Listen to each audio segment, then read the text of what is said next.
Hi everybody, I'm Maurice Merrick, and this is Horsepower Heritage. Greetings to all of you listening from faraway places like New Glasgow, Nova Scotia, New Smyrna Beach, Florida, Austin, Texas, Swindon, England, Antwerp, Belgium, and Kuala Lumpur, Malaysia. Thanks for joining me, and don't forget to follow the podcast and help me spread the word. Share the show with your friends because I'm just getting started, and there's a lot more great stuff to come. Today I'm going to tell you about a legendary Formula One driver who stood up for what he knew was right, even in the face of sharp criticism and even death threats. Today it's hard to believe his efforts were controversial, but I'll tell you all about it coming up next.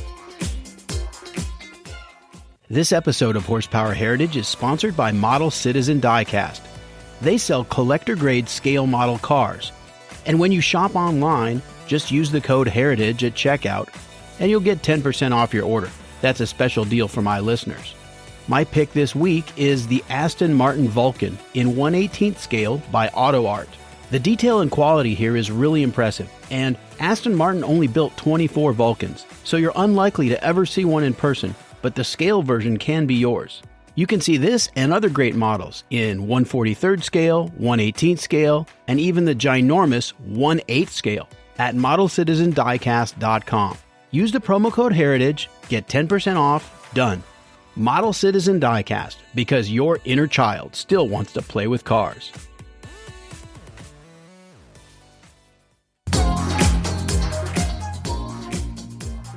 There's no joy in talking about the death involved in motor racing, and some people may not even want to think about this topic. But if you love motor racing, by the time this story is over, I think you're going to appreciate how far we've come and what it took to get here. There's a lot of reasons we celebrate racing drivers. For their intense focus, or their skill or competitive spirit, but in large part it's for their sheer courage. It takes guts to go wheel to wheel at triple-digit speeds for hundreds of miles. Racing is inherently dangerous at all levels of the sport. For decades, driver fatalities were simply accepted as part of the game, and safety measures in racing were more or less an afterthought. The horrific 1955 crash at Le Mans that killed 83 people in the grandstand and injured over 100 others began to force improvements. But they were mainly changes in track design and the addition of some crash barrier. There were no really meaningful considerations for the safety of drivers, even though the International Automobile Federation, or the FIA, was certainly aware of the shortcomings and was ever so slowly beginning to come to terms with the problem. The FIA is the governing body for many motorsport events around the world, most prominently for Formula One, or Grand Prix racing. But from the 1950s onward, as speed and performance made big leaps, the driver death toll continued to climb, especially in Formula One. And there was a morbid air cast over racing. Bureaucracy and expense slowed the pace of reform. Drivers, government officials, and the press increasingly wondered how much carnage the public would continue to accept. So it was with this backdrop that, in the late 1960s, driver safety became a hot topic. And the man who pushed more forcefully than anyone else was the Flying Scot, Jackie Stewart. June 12, 1966, Spa-Francorchamps circuit. The starting grid is revving its engines waiting for the green flag to drop at the Belgian Grand Prix. And they're off. 16 cars, 150 miles per hour. But a rain squall has moved in over portions of the circuit, and sheets of heavy rain are falling, and water is pooling on the track. Jackie Stewart hydroplanes on the first lap, leaves the track and crashes through the barriers, then careens through a shed and into the weeds near a farmhouse. Stewart is pinned in his BRM upside down for nearly half an hour, soaked with fuel, before two other drivers who've crashed nearby, teammate Graham Hill and Bob Bondurant, managed to free him using tools they've scavenged from a spectator. Once he's freed from the wreckage, he's put in the back of a truck.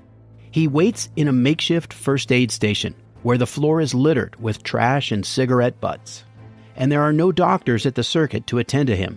Eventually an ambulance arrives to transport Stewart, but it gets lost while driving him to the hospital. And this is the state of things at the pinnacle of auto racing in 1966.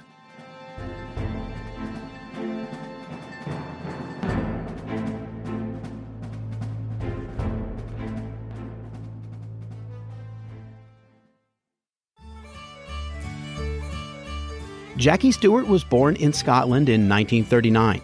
His father was a successful car dealer, and the family connection to the car business led him into amateur racing in 1961 behind the wheel of a Marcos and then an E-Type Jaguar. Stewart seemed to be a natural, and he had a placid focus behind the wheel, something he later attributed indirectly to his dyslexia. You see, he'd been shamed as a schoolboy for appearing dumb, even by his teachers, and he tried to escape ridicule in any way he could. He took up clay pigeon shooting and found out he was actually pretty good at it. So good that he was soon winning competitions, which led to a place in the Scottish shooting team.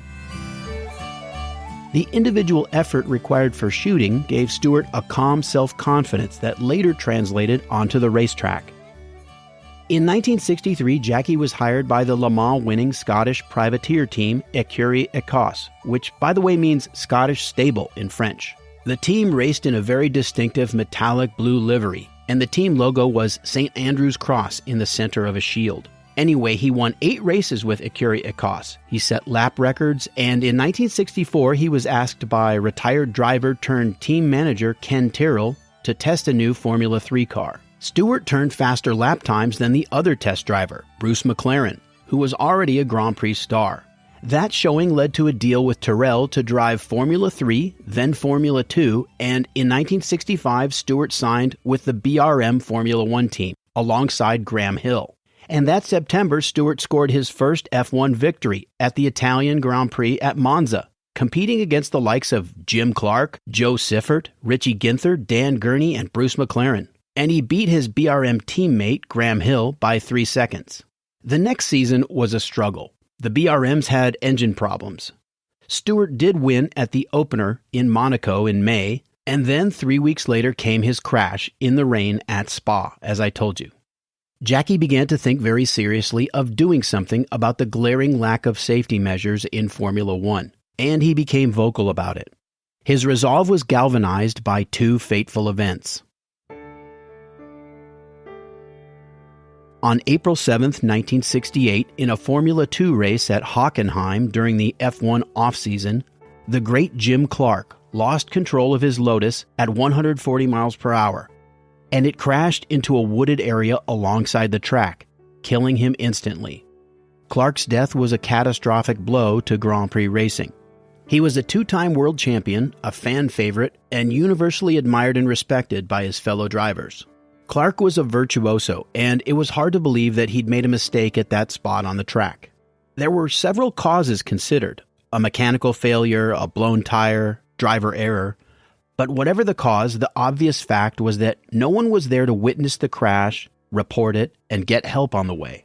In Jim Clark's case, it wouldn't have mattered, but the lack of safety support was nevertheless a shameful reality.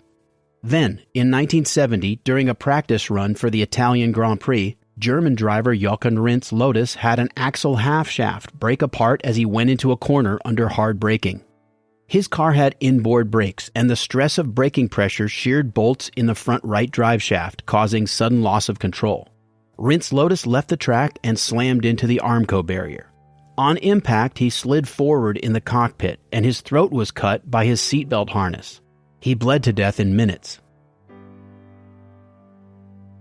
The deaths of Jim Clark and Jochen Rindt weighed heavily on Jackie Stewart. They had been close friends, both on and off the track. Jim and Jackie were fellow Scots, roommates, and best friends. Jochen and Jackie spent sunny holidays together with their young families. So, of course, it was personal. Jackie was feeling the painful emptiness of this loss. And yet, by any objective measure, he was right about the lack of safety. In his words, Jim Clark's death woke everyone up. He would become a fervent and outspoken advocate for driver safety. His motto became, "I'm here to display my skill, not my bravery." But let's step back for a moment and take a look at the state of driver safety in 1968, according to official FIA specifications of the time. Seatbelts were required, but their proper use was not mandated. And in the days of the Le Mans start, when drivers had to muster on a line across the track from their cars and then run to them at the shot of a starter pistol, many drivers didn't bother to buckle their belts. They just started the car and roared off, hoping to save a few seconds. And there was a commonly held belief that if calamity arose, They would rather be thrown from the wreckage or jump clear, but this idea was ill-informed, and it was probably based on fringe cases of such incidents in the past. Sometimes they did get lucky, but it was far more likely that being thrown from the car would result in impact with a solid stationary object, or the car rolling over you. And jumping away from the car really is meaningless because you're still traveling in the same direction.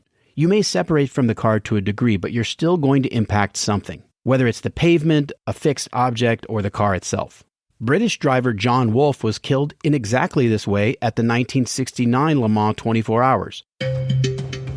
Because he hadn't secured his harness, and he was thrown from his Porsche 917, and that was on the first lap of the race. And at Le Mans in 1955, Pierre Levay was thrown from his Mercedes, but he died instantly when his head smashed into the pavement.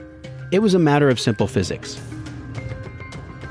However, from the driver's point of view, the car's construction made it inherently a death trap. It would be many years before car design was reconceptualized in such a way that it would be a cocoon for the driver, and that would make it the safest place to be, and make it unlikely that you would want to leave the cockpit in the event of a crash.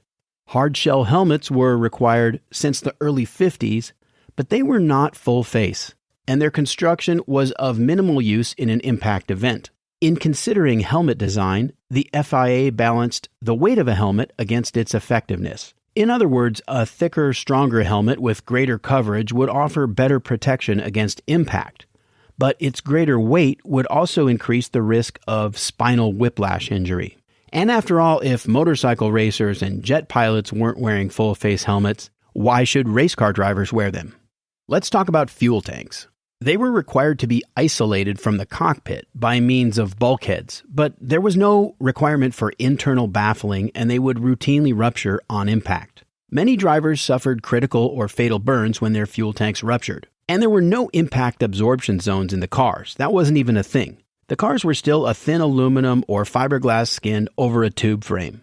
The cockpits in a monoposto or single-seat car were extremely narrow and difficult to escape in an emergency, and the driver's shoulders and upper chest were unprotected. Now, to be fair, very little consideration had been given to impact safety in any motor vehicle up to this point in history. There are a few exceptions like Mercedes-Benz crash testing beginning in the 1950s. And in fact, the call for increased safety in motorsport sort of paralleled similar outcry in the motor industry at large. For example, after years of exhaustive study and data collection, in 1966 the United States Congress passed the National Highway Traffic Safety Act, a sweeping piece of legislation that resulted in everything from the redesign of guardrails to airbag systems to the creation of the modern emergency medical services. And that trend gradually spread to other nations. Ironically, where motor racing usually leads the way in technological development, in this area it was slow to react. Meanwhile, Jackie Stewart was speaking publicly about the need for safety reforms. First, he called for better crash barrier devices and driver boycotts at tracks that refused to address the issue, and the Grand Prix Drivers Association backed him up. Stewart was just the right man to be the public face of safety reform. He'd already proven himself behind the wheel. In 1968, Ken Tyrrell, who'd given him his first break in Formula 3, organized a Formula 1 team, running an Anglo-French mashup, the Matra Ford, and he recruited Jackie to drive. That year, he won the German Grand Prix at the Nürburgring in heavy rain, near zero visibility, and with a broken wrist. No one could credibly call Jackie Stewart's courage into question. In 1969, he became Formula 1 world champion. And by the way, the glory and the glamour and the fame was intoxicating. Jackie Stewart was the first Formula 1 driver to earn $1 million. But in speaking out about safety, Stewart quickly became an object of scorn in some circles. Some of the older generation of drivers scoffed. Death was occasionally the price you paid for glory, stiff upper lip and all that. Racing fans ridiculed his efforts on the grounds that the sport would be watered down with too many safety rules and therefore less exciting. And he got death threats after boycotts of the Nürburgring in 1970. Veteran journalist Dennis Jenkinson, who'd been a co-driver for Sterling Moss on their victorious 1955 Mille Miglia run in the Mercedes 300 SLR, and who knew a thing or two about racing, savaged Jackie Stewart in the pages of Motorsport magazine. calling him a beady-eyed Scot and his boycott efforts, quote, pious whinings, unquote. Dennis Jenkinson was pretty clinical about racing drivers, and to him, only the highest degree of performance would do. He's the guy who first characterized driving effort and skill in terms of tenths, such as if you were a 10/10ths driver putting it at the razor's edge like Sterling Moss, then you were worthy of his attention. Any less and Jenkinson was bored. Now, as revered as he has become among motorsport writers, I have to mention that Jenkinson's mocking of Jackie Stewart is pretty ironic, considering he was a conscientious objector during the Second World War and he sat out the fight while his peers went toe-to-toe with the Axis powers. And Jenkinson was never a driver. Frankly, he was a passenger with a pen. And yet, he still had the gall to ridicule Jackie Stewart, who saw 57 of his friends die on the track in his Formula One career. Among them, John Taylor at the Nürburgring in 1966, Lorenzo Bandini at Monaco, 1967, Bob Anderson at Silverstone, 1967, Joe Schlesser, Rouen, 1968, Gerhard Mitter, Nürburgring, 1969, Martin Brain, Silverstone, 1970, Piers Courage, Zandvoort, 1970, Jochen Rindt, Monza, 1970, Joe Siffert, Brands Hatch, 1971. Now, some of these crashes weren't survivable, but many of them would have been if they'd had better barrier construction, better restraint systems, and fire prevention and suppression measures. Anyway, Jackie had run headlong into a storm of criticism, but he didn't give in to the pressure. He'd faced much worse in his own scrapes on the track and in seeing his friends die, and he had many allies, of course, his fellow drivers, but also men like Lou Stanley, the manager of the BRM team, who created the Grand Prix Medical Unit in 1967, and he spearheaded scientific crash analysis that resulted in substantive changes to car and track design. Graham Hill was another staunch safety advocate, and he supported Jackie. Hill also paid for an independent investigation to determine the cause of Jim Clark's fatal crash. And there was Dr. Michael Henderson, an Australian physician and racing driver who'd studied the safety problem, analyzed it, and in 1967 wrote a book called Motor Racing and Safety. Dr. Henderson's work inspired the Ferrari Sigma, which was a concept F1 car developed in cooperation with Pininfarina, Fiat, and Mercedes-Benz in 1969. That same year, an FIA subcommittee issued a publication entitled Considerations on Circuit Design and Safety in Motorsport, in which it made comprehensive recommendations on a long list of improvements. But it would still take years for full adoption of their findings and recommendations. Meanwhile, the United States was also coming to grips with safety concerns. There had been plenty of fatalities in NASCAR and IndyCar, although in some cases American racing was ahead of the Europeans. For example, one big innovation was the fuel cell, developed by Firestone and the Scott Paper Company. They came up with a fuel tank that was filled with an open-cell polyurethane foam. The foam was impervious to gasoline, and it created a full-volume baffle inside the tank, preventing fuel slosh, and if the tank was ruptured or punctured, fuel would not spray out uncontrollably. The foam also suppressed the release of vapors which could ignite. Fuel cells of this type were mandatory in championship cars beginning in 1965, and in the following year, NASCAR followed suit. The technology helped to prevent a catastrophic fire after a massive pileup at the 1966 Indy 500. The FIA rules for F1 required fuel bladders beginning in 1970, as well as onboard fire suppression and breathing tubes for the drivers. But inexplicably, safety foam inside the fuel bladder was optional, not mandatory, and 4 more drivers died under fire conditions in the next several years. Joe Siffert, who I mentioned earlier, and then Roger Williamson, Peter Revson, and Ronnie Peterson. And Niki Lauda nearly burned to death at the Nürburgring in 1976. In 1971, Jackie Stewart again became world champion, and he was the subject of a documentary film produced by Roman Polanski entitled Weekend of a Champion about his victory at Monaco. And in 1972, Stewart was elected president of the Grand Prix Drivers Association, and he called for all sorts of improvements, from runoff areas alongside the track to better construction of the cars. He was also now the senior driver of the Tyrrell team, and he claimed his third and final world champion title in 1973. But it was during that season that he began to consider retirement. His young teammate, Francois Sever, showed talent that nearly equaled his. But on October 6th, Sever was killed in a Saturday qualifying for the United States Grand Prix at Watkins Glen. Jackie was heartbroken, and Sever's death sealed his decision to retire from racing.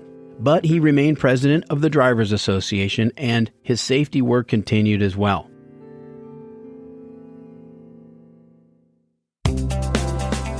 By the 1980s, technology, attitudes, and the FIA rulebook had changed, and all for the better. A revolutionary new material, carbon fiber, was instrumental in transforming the cockpit into a safety capsule. Fire was far less likely, and full-face helmets had finally been accepted as the standard. In the last 25 years, fatalities in Formula One and professional motorsport in general have become far less common. And yet, new safety rules still face resistance and controversy. In 2003, Formula One mandated the use of the Hans device, or head and neck support, which is that carbon fiber yoke you see that fits over drivers' shoulders and straps to the side of the helmet, preventing severe whiplash force. And it's held down by their safety harness so that it can't move around on their shoulders. Prior to the adoption of the Hans device, which, by the way, was invented by a biomechanical engineer named Dr. Robert Hubbard at Michigan State University, drivers were killed by basilar skull fracture, and a fracture at the base of your skull is nearly always fatal. Anyway, this was a device that some NASCAR drivers hated, most ironically Dale Earnhardt, arguing that it was too restrictive in turning his head from side to side. In fact, he called it a noose. Earnhardt was killed on the final lap of the Daytona 500 in 2001, and the cause of death was basilar skull fracture. By the way, the Hans later got one simple modification, which was that the strap was redesigned to pass freely through a slot on the back of the yoke, allowing much better side-to-side range of motion, while still preventing whiplash. And the Hans is in wide use in motorsport everywhere now, even off-road racing. And here's another innovation. Formula One in 2016 began using the Halo device, which is a 3-point titanium protective bar around the cockpit, and it's intended to protect the driver's head, naturally, in the event of a rollover, as well as things like a tire strike or an underride of a crash barrier. Niki Lauda criticized the Halo for diluting the purity of F1 cars, which again is another irony considering he was nearly killed in the bad old days of F1. And Lewis Hamilton called it ugly. But it's already saved 4 lives. Tadasuke Makino in a 2018 Formula 2 race in Spain, Charles Leclerc at the Belgian Grand Prix in 2018, Alex Peroni at Monza in 2019, and Romain Grosjean in Bahrain last year. And had it existed at the time, it might have saved Ayrton Senna's life at Imola in 1994. And all of these changes had to start somewhere. And it wasn't the work of any one man. But if you had to pick someone that carried the torch, it was Jackie Stewart. Jackie Stewart will be 82 this year, and he's been married to his wife Helen for 54 years. But Helen is now suffering from dementia. She supported him through thick and thin, staying by his side on the razor's edge when he was putting his life on the line. So Jackie has established a charity called Race Against Dementia to help fund global research that will hopefully contribute to new therapies and treatments for dementia patients. If you want to be a part of this effort, you can donate at raceagainstdementia.com or follow their Instagram page at Racing Dementia to learn more. Although Jackie left racing nearly 50 years ago, he's remained a living symbol of safety improvements. He's still outspoken about the topic, and he's one of the most enthusiastic ambassadors of motorsport. On the grounds of his country estate in Buckinghamshire, there are scores of wooden garden benches. Each one is engraved with the name of a fallen friend: Jim Clark, Jochen Rindt, Francois Sever. They're all there. And they all live on in the mind of Jackie Stewart and in the hearts of race fans everywhere. That's all for this episode of Horsepower Heritage. If you like what you've heard, follow the podcast, leave me a 5-star review, and tell your friends about it. You can find me on Instagram at Horsepower Heritage, and if you want to get in touch, drop me a line at horsepowerheritage.com. Just use the contact button on the webpage.